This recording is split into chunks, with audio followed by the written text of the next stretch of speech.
growing up, I had a single mom. I think that's important.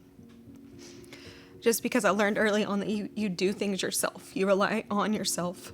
And I did. I got pregnant at 17.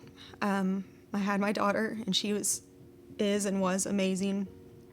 But it was hard because her dad did not stay in the picture. But I've always struggled with identity, not having a dad in the picture.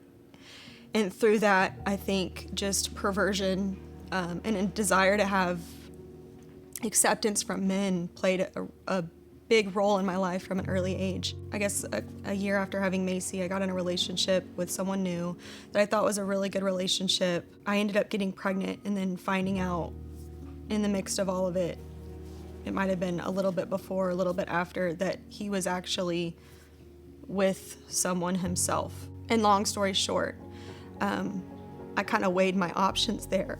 It's baffling to think that you would weigh the life of a child compared to the life and the upbringing of the child, because life would always be better. But in my mind at that age, being young, feeling like I didn't have anything together, and I had this little girl looking up to me and just trying really hard to figure it out, and I couldn't see bringing another baby into the picture, especially in the situation with a man who was with someone else. And so that was, in my mind, that just was not, I just couldn't, that wasn't feasible. And I went back and forth with it.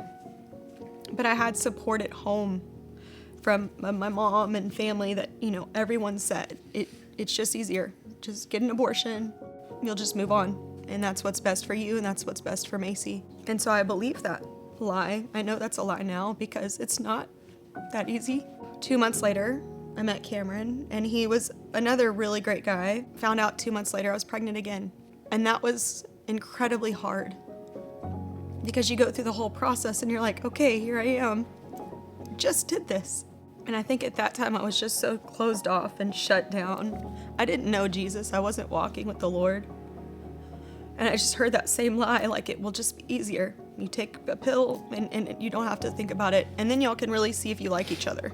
I was still very much in that partying, single guy state of mind. And when we met, Macy was with her dad, who, like Megan said, is not in the picture anymore. There was no God in any of this story at all. I mean, and to be honest with you, not to go too much down there, there was no God in our story until about 5-6 years ago, when we started seeing each other and dating and just going 90 miles an hour. It was like 0 to 90 and, so quick. And yeah, we got pregnant, and when we both equally agreed on it, I think I was still in East Texas, and I told her, I was like, since we're going to do this, I'm going to meet you where I'm going to meet you there at the place.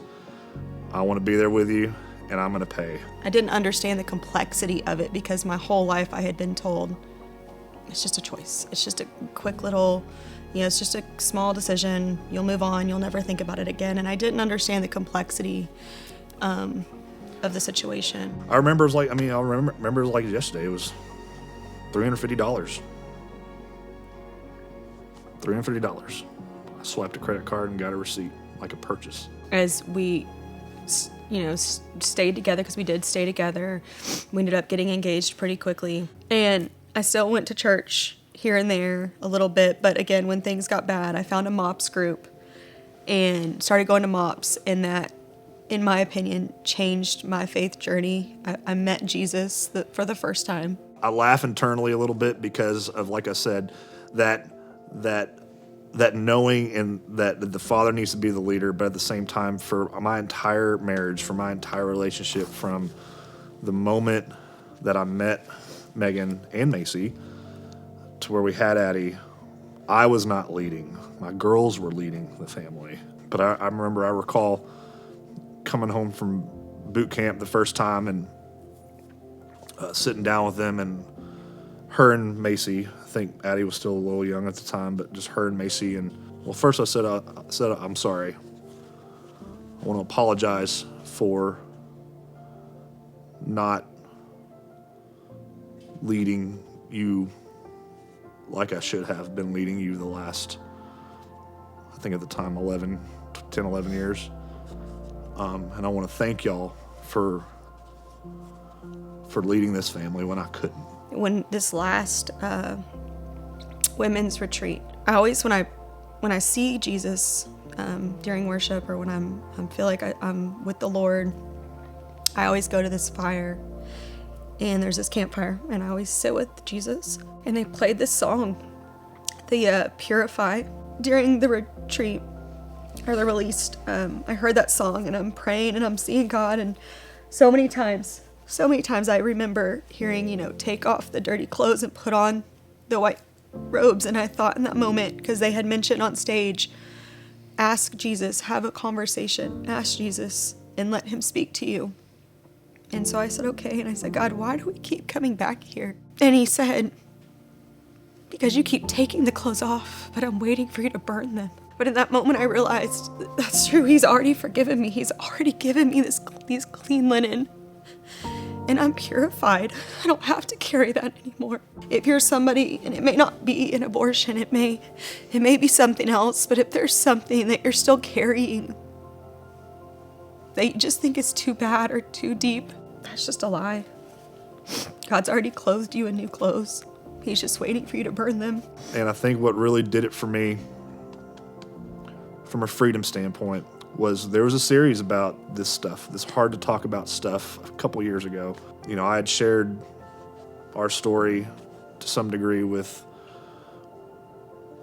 one of our pastors, and at the very end of the service, the pastor yelled out our name in the middle of everybody, right as everyone was walking out, jumped off the stage, and gave her a hug, because he read my email. I think David hugged me and said, "You are loved. And are you okay?"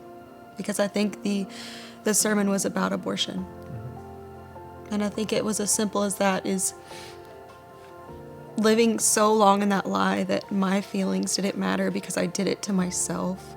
And then having someone in faith speak against that lie and truth and say, you are loved.